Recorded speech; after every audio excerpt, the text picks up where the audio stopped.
నేను ఏదో రకంగా వెసులుబాటు చేసుకొని మళ్ళీ మిర్యాలగూడెం వస్తాను, దయచేసి ఈ రోజే వస్తానని చెప్పినందుకు ఖమ్మం జిల్లా రైతాంగ పక్షాన మంత్రి గారికి ధన్యవాదాలు తెలియజేస్తూ, మంత్రి గారికి 2-3 విజ్ఞప్తులు. దీని చరిత్ర మీకు నిన్న కూడా రివ్యూ చేశారు. ఇది 17లో అనుకున్నాం. అంతకుముందు రాజశేఖర రెడ్డి గారు ప్రారంభించినటువంటి రాజీవ్ సాగర్, ఇందిరా సాగర్ రాష్ట్ర విభజనలో ఇందిరా సాగర్ భూభాగం ఆంధ్ర ప్రాంతానికి వెళ్ళటం వలన రాజీవ్ సాగర్ ప్రాజెక్టుకి అలైన్మెంట్లో వైల్డ్ లైఫ్, ఫారెస్ట్ అత్యధికంగా ఉండటం వలన కేవలం పంపులు, పైపులే తీసుకొచ్చి ఆ రోజు కార్యక్రమం ఆగిపోయింది ఆయన గారి మరణంతో. తర్వాత వచ్చినటువంటి ప్రభుత్వాలు దాన్ని పట్టించుకోలేదు. అయినా సరే దీని ఎట్టి పరిస్థితుల్లో గోదావరి జలాలు అత్యంత ఎక్కువ ఎత్తు తక్కువ ఉన్నటువంటి జిల్లా తెలంగాణ జిల్లాలో ఖమ్మం జిల్లా. కాబట్టి ఎక్కువ భూభాగంలో నుంచి ఎక్కువ కిలోమీటర్లు పారేటటువంటి గోదావరి ఖమ్మం జిల్లా. అక్కడ ఏటూరు నాగారం దగ్గర నుంచి పాతకొండల దాకా గతంలో ఖమ్మం జిల్లా ఉండేది. ఇన్ని వందల కిలోమీటర్ల గోదావరిలో ఇన్ని వేల టీఎంసీ సముద్రం పాలవుతున్నా కూడా మనం వాడుకోలేకపోయాం. ఇది ఎట్టి పరిస్థితుల్లో ఆ రోజు ప్రధానమంత్రి పివి నరసింహరావు గారు ఉన్నప్పుడు కూడా నదుల అనుసంధానం పేరిట మనకి వీలవుతుందేమో, రాష్ట్ర ప్రభుత్వం ఇంత పెట్టుబడి పెట్టి చేయలేదని చెప్పి ఆ రోజున కూడా నేను ఇరిగేషన్ మంత్రిగా ఆయన ప్రతిపాదన చేశాను. తర్వాత దుమ్మగూడెం ఎత్తిపోతల పథకాన్ని ప్రతిపాదించారు. అది రాజశేఖర రెడ్డి గారి కాలంలో కార్యరూపం దాల్చింది. అటువంటిది మళ్ళీ దీన్ని పునరుద్ధరించి ఎట్టి పరిస్థితుల్లో ఉమ్మడి ఖమ్మం జిల్లాకి గోదావరి జలాలు రావాలని పట్టుదలతోటి 17లో శంకుస్థాపన చేశాం. ఆ పనులు మొదట 5 సంవత్సరాలు నడిచినా తర్వాత 5 సంవత్సరాలు నత్తనడక నడిచినాయి. దానివల్ల 3 లిఫ్టులు కూడా పూర్తయినాయి. బీజీ కొత్తూరు, ఆర్కే రంగాపురం, ఇది కుసుగూడెం, రెండవది కమలాపురం. ఈ 3 లిఫ్టుల ద్వారా మనం నీళ్లు 104 కిలోమీటర్ల వరకు తీసుకెళ్ళవచ్చు. ఈ మధ్యలో మీరు దయచేసి 9.8 కిలోమీటర్ల దగ్గర మారేళ్లపాడు ఎత్తిపోతల పథకం తొమ్మల చెరువుకి పనులు జరుగుతున్నాయి. దానికి కొంత ల్యాండ్ ఎక్విజిషన్ కెనాల్ చేస్తే అక్కడ సుమారు 15,795 ఎకరాలు సాగులోకి వస్తుంది అశ్వాపురం కాన్స్టిట్యున్సీలు, అశ్వాపురం మండలం. రెండోది వచ్చి 74 కిలోమీటర్ల వరకు వస్తే అక్కడ 38,000 ఎకరాలు సాగులోకి వచ్చే అవకాశం ఉంది. దానికి కూడా సుమారు భూసేకరణ చేయాల్సిన అవసరం ఉంది. మనం ఈ సంవత్సరమే వచ్చే సీజన్ కల్లా డిస్ట్రిబ్యూట్ చేస్తే ఈ లిఫ్ట్ పై భాగంలోనే ఇంకొక 32,000 ఎకరాలు మనకి సాగులోకి వస్తుంది. అది 74 నుండి 98 కిలోమీటర్ వరకు రెండో ప్యాకేజీలో 34,000 ఎకరాలకు సేద్యంలోకి వచ్చే అవకాశం ఉంది. దానికి కూడా 380 కోట్లు ఖర్చు పెట్టాలి.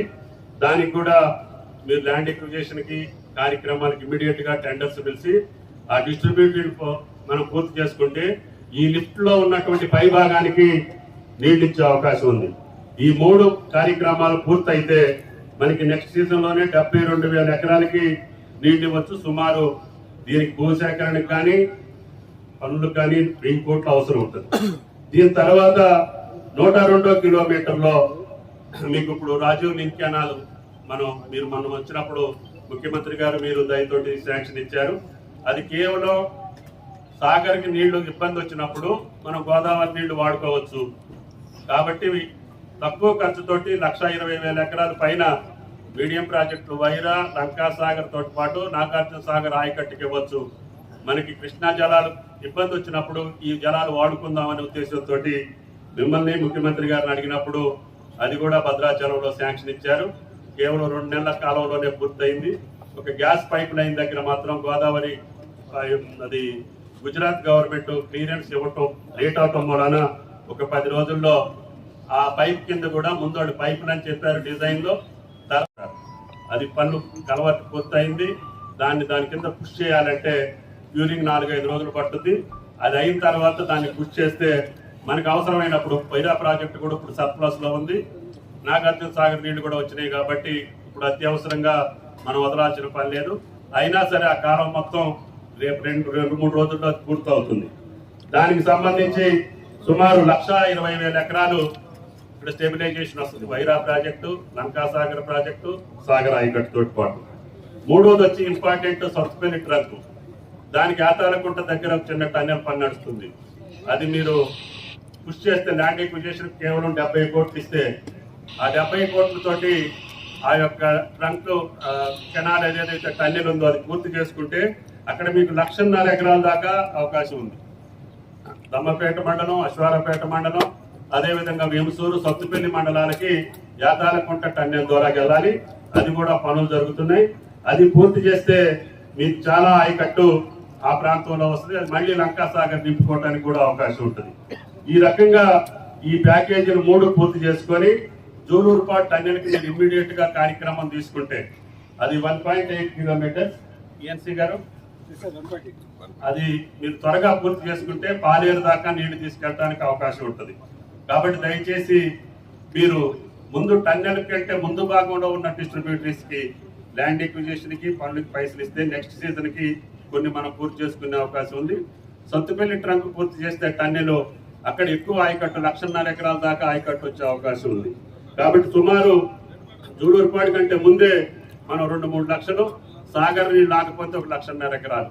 ఈ పంపులు కూడా అప్పటికే 4 సంవత్సరాలు అయింది ఫిట్ చేసి. ఇవి తొందరగా మనం ట్రైల్ రన్ చేసి ఆడించకపోతే మోటార్లు కూడా పనికిరావని చెప్పి ఇంజనీరింగ్ నిపుణులు చెప్పారు.